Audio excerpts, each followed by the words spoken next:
এনসিপির যিনি প্রধান উনি নিজেই একবার পত্রিকাকে বলছেন যে কয়েকজন উপদেষ্টা তারা এখন সেফ এক্সিট খুঁজছে, পলিটিক্যাল পার্টি লিডারদের সঙ্গে লিয়াজও করতেছে, তার মানে তারা পালানোর ব্যবস্থা করতেছে। এই তো ঘটনাটা।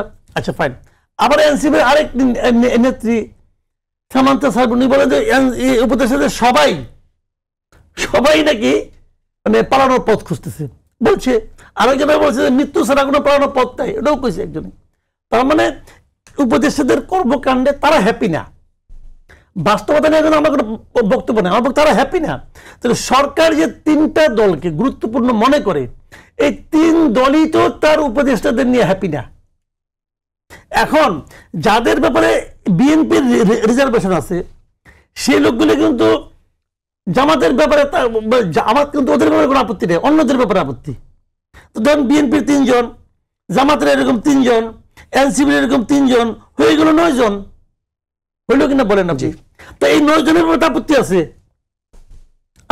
আর আমার আপত্তি আছে ইউনূস সাহেবকে নিয়ে। আমি তো একজন নাগরিক এই দেশের।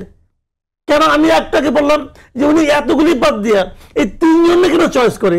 এখানে 3 জনের প্রতি ওনার একটা পক্ষপাতিত্ব আছে, এটা আমি মনে করি। আপনি পারলে এটা খণ্ডন করেন, কেমনি করে করবেন এটা মনে করি। এই প্রশ্নটা আমি করলাম।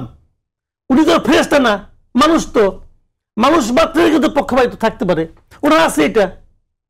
তো এই যদি হয় অবস্থা, তাহলে আপনি কিভাবে বলবেন যে এই সরকার পক্ষপাতহীন হিসেবে একটা নির্বাচন করতে পারবে? কেন? হিসাবটা কি?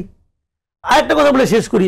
এই যে আপনার সাপড়া নিয়ে এত কাহিনী হচ্ছে, সাংবাদিকতা অনেক বছর ধরে আপনি করতেছেন, আমিও করছি।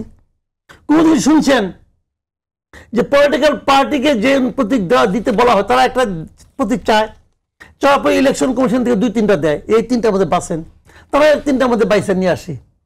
কিন্তু তারা যেটা চায় সেটাই দিতে হবে এমন কোনদিন বলতে শুনছেন? আমি ভাই শুনি না, আমি শুনি নাই। আপনি শুনছেন কিনা যাই না। সালাম ভাই প্রবীণ মানুষ, উনি অনেকদিন ধরে পলিটিক্স করেন, উনি শুনছেন কিনা যাই না। এই যে তারা একটা আবদার করতেছে, ছেলে মানুষের আবদার, এটা নিয়ে কারো কোনো হেলদোল আছে এবং এমন একটা এনভায়রনমেন্ট ক্রিয়েট করা হয়েছে যে তারা পাবে, তারাও জানে তারা পাবে। তাহলে পক্ষপাত কি গাছে ধরে? ইহাকেই পক্ষপাত বলে।